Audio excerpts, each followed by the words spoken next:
right, so let's get started. So we're really excited about today's online with Onsell because we do have a guest, two guests actually, Fairleigh and Christina Lake from Old Governor's Mansion, which I'm sure everyone has heard me mention in probably every single webinar so far. So we're really excited. They're going to speak a little bit about the app today and some internal discussions that they were having once COVID first happened. And then also, just so everyone knows, it is Josh's birthday, so he is not working today. So any tutorials or demonstrations, I will ask to hold off in terms of questions. Put them in the chat, and then Travis is on the line, Travis, the client manager, and he's going to make sure that he can either address those in the chat, or you can set up a meeting outside of today, or you can email support@onsell.com, and someone will get back to you today as soon as possible. So that way, any questions that come up, any tutorials that you need or demonstrations can be done one-on-one still, and you can still kind of see that screen share. I just want to make sure that, you know, you're able to actually, in terms of badges and quizzes, I know we're going to see a little bit of that today. If that's something you still want to implement, that's not a problem. But if you need help implementing that, we won't demonstrate that today. We will probably do that in a few weeks actually, but you will be able to get in contact with your client managers and still get that stuff set up one-on-one. All right, so I'm going to just share my screen, and then we are going to pass it over to Christina to talk a little bit about the app. All right, so as I mentioned today, we're just going to discuss a little bit about how some of our clients are responding to the COVID crisis. We're going to discuss the Old Governor's Mansion, Gray Towers National Historic Site, which is actually a new client who just launched and does include a virtual tour in the app, which is really cool. The Governor Museum again, because we've got a lot of questions in terms of what's an easy virtual experience that I can create in terms of video. And I think they do a really good, thing in terms of it's affordable. It was free for them to do this video, and it does still mimic a virtual experience. And then we are going to discuss the George Eastman Museum as well, because we've gotten a lot of questions in terms of a Matterport camera and Matterport video, and that is something that we can include in the app. We do need to get the SDK from Matterport, so that is a discussion that you have to have with a client manager, and we will obtain the SDK and get that inserted into the app for you. But I did want to show you the Matterport video that they have, just because I think it would be really cool for you to see the type of virtual experiences and kind of how those are layered. So you have the Governor Museum, who does it for free on their own, and then you have George Eastman, who really goes into a more in-depth side of you can actually tour the facility and kind of walk through it virtually. But I think that adding that type of stuff to the app will really be more of a well-rounded experience. So we just wanted to show you kind of those two options. So I will pass it over to Christina Lake, who is the Director of Education and Museum Curator, and she is at the Old Governor's Mansion for Preserve Louisiana. Again, this is an app that we talk about every single week, because right when COVID happened, they really put their heads together, they problem solved, and they started charging admission actually, which is great, which she's going to discuss. And then they also gamified the app as well. So I think that they have a lot of information in terms of the type of organization they are and how they're adjusting to COVID. So I will pass it over to you, Christina, to just kind of go over what internal discussions you were having when COVID happened, how that admission process is going, maybe what are the pros and cons, and also maybe your timeline in terms of how long it took you to add those quizzes and those badges. All right, Genevieve, thank you. And our executive director is also on the line with us today, Fairleigh Jackson. We are a unique entity. We're kind of this, I like to think of it as a three-circle Venn diagram. So we are an historic house museum located in the Old Governor's Mansion in Baton Rouge, Louisiana. It is the capital. And hold on one second, I'm sorry, that's my email going off there. And but we are also an historic house museum there as well. Preserve Louisiana is actually a state nonprofit dedicated to the stewardship and advocacy of architectural and historic preservation. So, you know, really acting as a steward and a champion for the state historic tax credit, placing homes and districts on the National Register, pushing for local landmark status. So that's that entity as well. But the Old Governor's Mansion, as you can see, is kind of modeled after the White House. It's actually called Louisiana's White House. It was built by Huey Long in 1930 and was inhabited by 9 governors in Louisiana until the mid-1960s when Jimmy Davis, the governor at the time, moved out. And it was closed for a while and had a couple of different iterations until it was restored in the late 90s and opened as an historic house museum. A few years ago, about 5 years ago, Fairleigh Jackson took over as the executive director and rebranded to call it Preserve Louisiana. And we've been operating as such ever since. We are also an events venue as well. So minimum a wedding a weekend, and along with other things, bridal showers, receptions, fundraisers. So as you can imagine, we have really been hit hard during this time. The majority of our revenue comes in from tours. We're open Tuesday to Friday, typical hours, 10 to 3 for operating the museum. We are based on majority volunteer docents, some college interns, and we host school tours, individual tours, like I said, events, and then of course membership to Preserve Louisiana.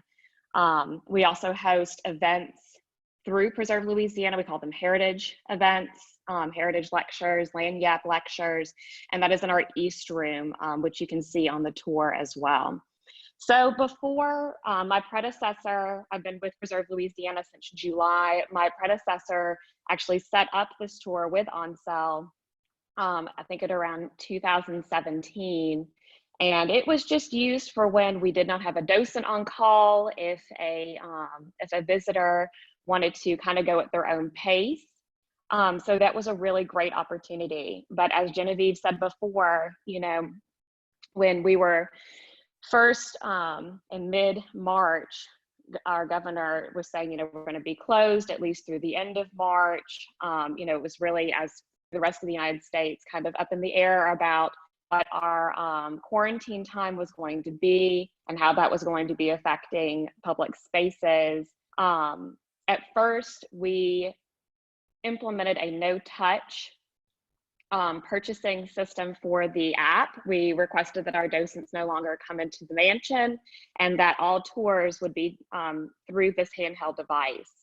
So we have, in talking about charging an admission, before, when you come into the mansion, if our docent is on call or our events manager will take, payment from the individual, and then they will go through a tour of the mansion. And it's through a credit card machine that we have obviously on site. Now that we, everything is virtual and at home, we have linked through a third-party site, which has been a little cumbersome. I know that at first we were not aware of the code option provided by Onsell, so we were requesting that our third-party ticket site, Bon-Ton Tix, which is a regional ticketing entity, one of our partners here in Baton Rouge, they were changing. We were having Travis or Josh change the website every week to reflect that, and then we learned about the code. So now visitors will go online to the Bon-Ton Tix site. They purchase a ticket. It is a nominal $5 for non-Preserve Louisiana members, and it's free to Preserve Louisiana members. And the code that they will receive is valid for a week. So they have a week to enjoy the tour. So it works pretty well. Like I said, they go and purchase a ticket. They the ticket link is at the bottom, ogmtour.onsell.com, very straightforward. They email the ticket confirmation that they received via email to me, and then I give them the access code. So it's straightforward, but it is a little clunky. I think there were a couple of glitches first starting out. I think moving forward, a recommendation I would have to Onsell, and I know we've talked about this before in other webinars, is to maybe implement a payment on the back end. And I know that's, again, difficult and definitely a process, but I think that would definitely streamline this moving forward. And as far as moving on the list here with the scavenger hunt and the quiz feature, so again, this was obviously unexpected. We were actually in the process of, I was in the process of learning the app and putting in what we have a new exhibit currently for 2020, the year of the woman. It was, it's an exhibit that's kind of integrated into the entire museum on the first ladies of the old governor's mansion, the 9 wives and their roles during their time there. And so I was planning on implementing that in. We have also a small hallway that is designated to art exhibits, smaller regional art exhibits. We were looking to install one of those exhibits in April and have that put onto the app as well. Of course, everything changed. And instead, we wanted to make sure that it catered not only to students and visitors now, but moving forward. So the scavenger hunt feature is not necessarily, you can definitely do the scavenger hunt as you walk through the mansion. If you proceed through the tour virtually, it is more of a kind of just a fun pop-up experience, highlighting what we think are important architectural features or important historical facets throughout the mansion, either dedicated again to the architectural features of the home or to the governors who lived there. At the end, so the scavenger hunt acts as a badge program as well. At the end, when you've received all the badges, meaning that you've hit all the different stops throughout the mansion, ideally you can take a screenshot of that and turn it in to a teacher or whomever and have that count as a completion grade. And again, we kind of wanted that to be a little more fun, a little more interactive. And when Genevieve, we proceed through, you can kind of see how that's a kind of fun little talk bubbles and things like that.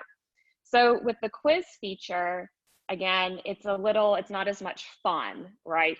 We tried to make these quiz questions a little challenging. You really do have to pay attention to the tour as you move through. Some of them are pretty simple. As you can see here, the first one, what year was the old governor's mansion completed? Well, that's, within one of the first slides on the tour, but if you move forward, they become a little more challenging and you really do have to pay attention. So again, that can be used as just kind of a fun, activity. You're sitting at home, playing with the family, whatever. Or if teachers want to use this as an actual grade, an assignment, it's through the list widgets. So again, unfortunately, they can't, there's no at the end, oh, you got 11 out of 15 right, you don't receive a score. Now I can access the score on the back end like you would be able to if you were using this as a survey, for example, if you're using the list widget as a survey. So if I, moving forward, if a teacher said, I'm going to have, 30 students taking this, will you send me the scores at the end? That's how that would be taken care of, but you don't necessarily receive a score at the end. So we tried to make it, like I said, kind of to where there's something for everyone. Anyone can do the scavenger hunt. It's pretty fun. And the quiz is a little more challenging. So as I said before, the mansion was built in 1930 by Huey Long to model the White House. He was a very eccentric and well-known governor in Louisiana.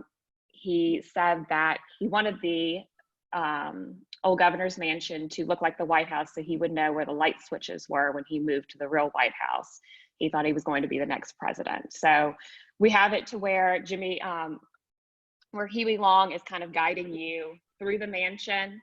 And on another webinar that I sat in on, they talked about how you can use using images throughout your virtual tour or throughout your social media or any other marketing item, and making sure that they are accessible images. So these are images that either come from our collection or through Associated Press, Getty Images, Wiki Images, pieces that are accessible and open to the public. So here you have Huey Long guiding you through, saying quirky, little quips, things like that. Again, something that's fun for everyone. And these are just highlighting important facets of the old governor's mansion. Yeah, I love just looking through the quiz and the badges. I love the historical nuances, like you said. You have him just guiding you through. It's something that's kind of like small, but if you know the history, it is really intriguing. And I love that you also bring up like the schools, because we've talked a lot about the remote learning and really getting students involved, which is a great way. And also, and my one question was also, do you see, I'm assuming that you do, but do you see a lot of field trips coming through and that had to be canceled? We do. And in fact, I just had that pop up that you heard at the beginning of this was a reminder that we had Westminster Christian Academy coming today. So we have definitely, speaking to the charging admission and loss of revenue, we have definitely suffered through that. And moving forward, we are slated to reopen later this month, of course, at limited capacity. And we hope to keep this tour, this virtual tour, for our visitors when we reopen. So we will not be having our docents, especially our older docents, returning. And we are going to be using the virtual tour as the only source of a guided experience through the mansion. So in saying that, I was on the phone yesterday with Josh, and he told me it was his birthday. I'm sorry, yeah, with Josh, and he said, it's my birthday tomorrow. I said, I promise I will not call you for any questions tomorrow, no matter what happens. But we were working yesterday about the best way to highlight a special exhibit, like what we have going on with the First Ladies of the Old Governor's Mansion, to not only highlight that to where you can click on that on the first homepage and just view those pages, or if you want to have an encompassing experience of having it integrated in to the tour as they walk through. So that's something, like I said, that we're going to keep up with when we reopen. And again, that was why we were trying to make sure this was very specific and particular, because this will continue to act as the docent pretty much when we reopen. So this is really acting as on this dual platform here. Yeah, it's so on topic that you had brought that up too, because internally there's been a lot of discussion on our end and with other organizations where, in a lot of the museums and stuff and historical and cultural sites, you have a lot of like the interactive touching of these kiosks and these games and stuff. And then again, you have these group tours, and there's been a lot of discussions about when things reopen, it's still going to affect organizations in terms of you need to still keep your distance. And we are still trying to work with people on, this isn't really a short-term fix for when people are at home and you're closed. But I think it should definitely, it's going to reach out to be a longer digital initiative in terms of this might be the only way people are able to get through the institution and walk around, because you have to, keep a safe distance. And then in terms of the group tours, it's like, are those safe at the moment? Is it best to just have your own device that you're touching, no shared devices? So it was really interesting that you bring that up, because that's a lot of discussions that we've been hearing. A lot of articles are coming out about, what's it going to look like for cultural organizations and museums when these things reopen, and it still kind of is going to impact in terms of trying to keep people safe. Absolutely. And I'm glad that we have, and in speaking to that, I'm glad that we have implemented this ticketing service right now, because I think that's going to kind of alleviate that transition and that stress. Because again, it's going to be, you're right, it's going to be a no touch policy. I mean, we are this museum, fortunately, we are one of those museums that we are no touch museum. There's nothing interactive, there's no touching, you know.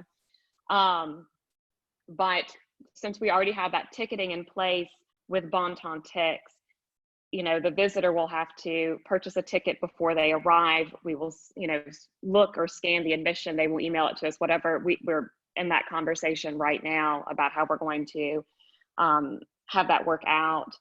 And you're right, we'll have the doors open and you can walk through the museum without touching anything. But since we've already implemented that ticketing, that's just one less thing we have to worry about as we move forward.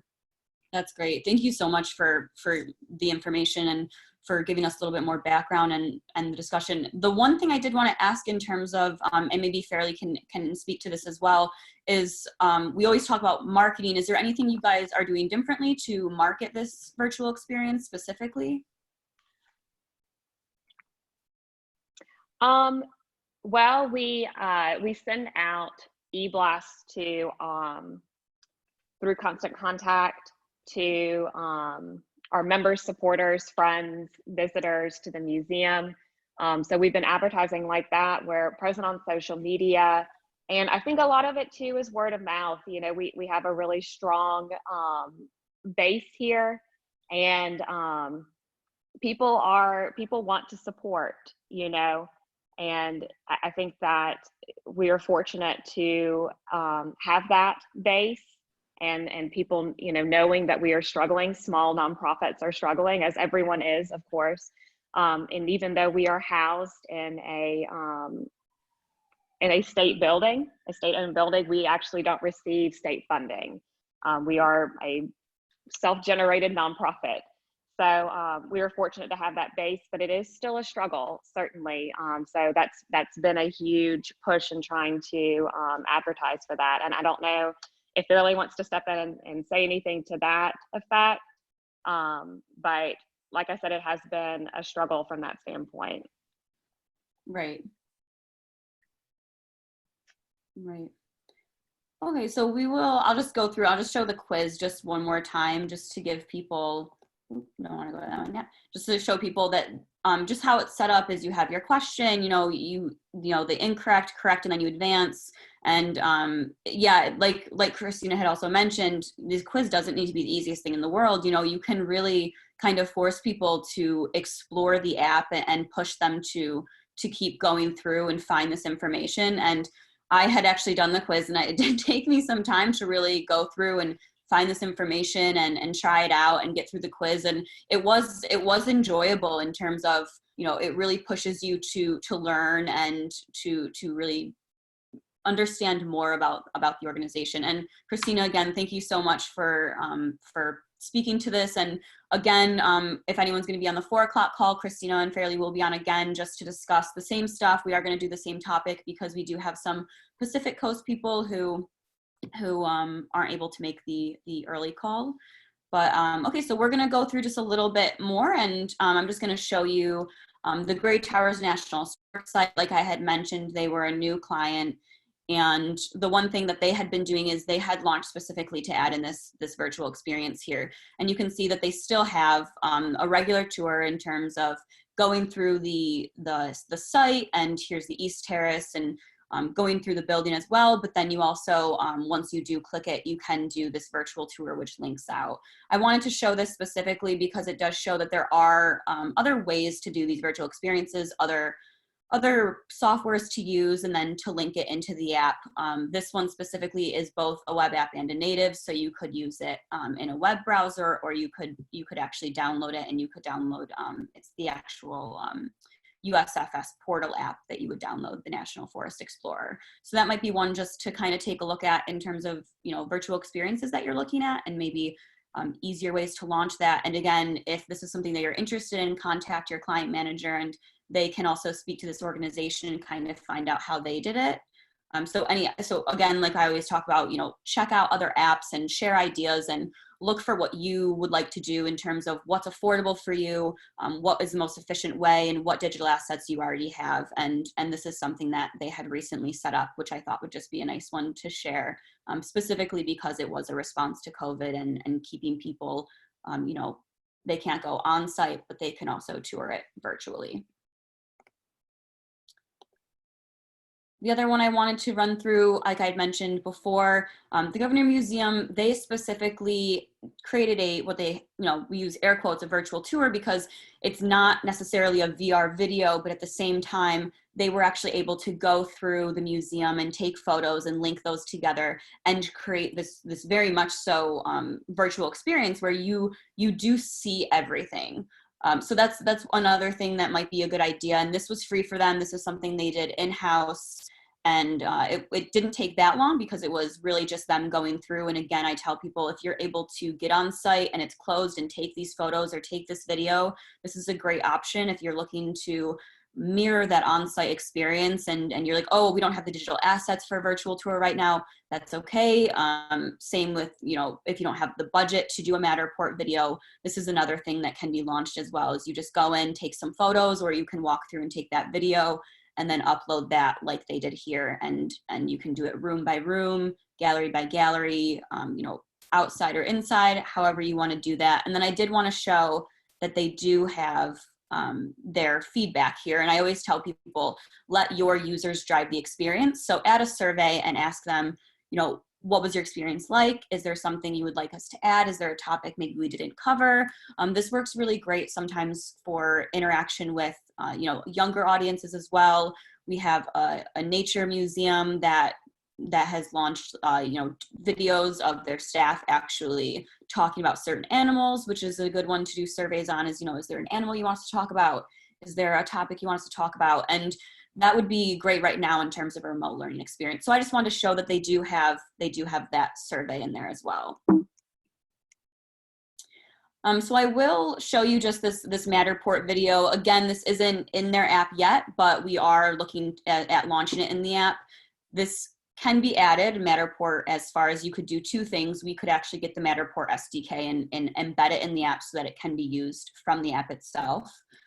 Or we could link out to your Matterport video. So there's a few ways to do this. I wanted to show this video specifically because, again, we've gotten a lot of questions in terms of, what people are able to see. And can everyone see this video?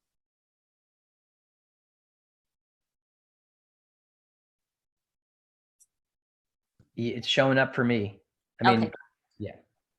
So this is basically what the Matterport is. It does take a special camera to get these images and this footage, but it really is a real virtual experience and a virtual tour. And again, this is something with when it's added to the app, you can actually create a very well-rounded experience because, a Matterport video, this is great. This is very interactive because you can see that. You can see everything, but in terms of engagement, it's quite limited. There's no questions, there's no, there's no badges, there's no scavenger hunts, there's no quizzes. So this is one thing that we would say, if you were going to do this and add it to the app, it would be a great experience because you can add that gamification as well. So you're creating something where people can not only actually virtually tour the museum, but they then can also interact with your organization still as well. So this is something to think about. And if anyone's looking, you can actually go to the George Eastman Museum website and you can see this yourself and kind of go through and you can see how they did it just touring all of the different rooms. And as you can see, the details are also quite realistic. You can kind of see the details of every room. So it is a really cool way to create a virtual experience. But again, engagement is limited. So we do tell people, make sure that you are kind of adding it to something. All right, and I will open it up to some Q&A. And again, if you have questions for Christina, feel free to write those in the chat as well. And they can probably answer those and get any feedback from you. And maybe there's questions specifically you have in terms of their organization. There was one question from Jordan. If you have several school groups at the same time, is it possible to differentiate between groups and students and answers to the quiz? One way we would suggest doing this is actually doing a survey specifically. So when you would do the survey, you would maybe ask them what school they belong to as a first question, and then you would do the survey questions as open answer essentially. So you wouldn't do multiple choice like Christina and them have done, but you could do open answer. So something to talk to a CSM about if you are on the OnSell platform. Quizzes will function differently on My Tours. So again, reach out to your client manager if you're on My Tours or OnSell, and that will be a little bit different. Also in terms of admission, My Tours is native app. So on OnSell, we just kind of showed you how Christina and them charge admission, but you can also do the paid apps on the My Tours platform as well. So if this is something that you want to talk about, definitely reach out to your client manager. And then we have another question. So talking about compatibility to donate and support using the OnSell apps. There is actually a donation widget in the OnSell builder. So you can add that. You need a certain account in order to use that widget, and your client manager can go over that, but you can actually collect donations through the app as well. And like Christina said, if you know you have that community, you have that support system, it doesn't hurt to just have that widget, or you can even direct people and link out to a different donation site. And it's not, you don't need to ask, but it can, maybe you just put it on the front page and you can let people decide whether or not they want to donate at this time. But again, people are really looking to support cultural organizations at this point and kind of help out as best they can. So great question. Yes, donations are capable in the OnSell apps as well. And we could probably go through an example of that at a later online with OnSell, sorry, and show you exactly how to set up that donation widget so that you can take those donations. It ties directly to your bank account, so we can show you that. We have another question in terms of iTunes charges being exempt from, or donations being exempt from iTunes charges. Travis, you would probably know that better than I do in terms of what Apple would charge in terms of donations. Through the donations, Apple honestly doesn't take anything because you're linking out to another website. But if you were to charge for the app in the App Store, Apple and Google both take 30% of what is being charged. So the way that Christina does it would be the best way to do it. The same with the donations button. You get to keep all the funding and you don't have to worry about Apple or Google taking any of it. And there are ways to set up codes as well on My Tours. So if you're My Tours and you want to charge admission, and at the same time you obviously don't want a paid app where Apple is going to take some of that, discuss that with your client manager. Again, these are topics that we always say bring up because we want to know what's going to work best for your organization. We see a lot of people do different things. So at the same time, we've seen other people kind of work ways around that as well. So that's definitely a discussion that you should have with a client manager. But yes, so like Travis said, they would take some depending on how you do it, but how Christina does it, they don't charge for the app itself. They are actually also a web app. So they do link out and they can kind of manage it on their own.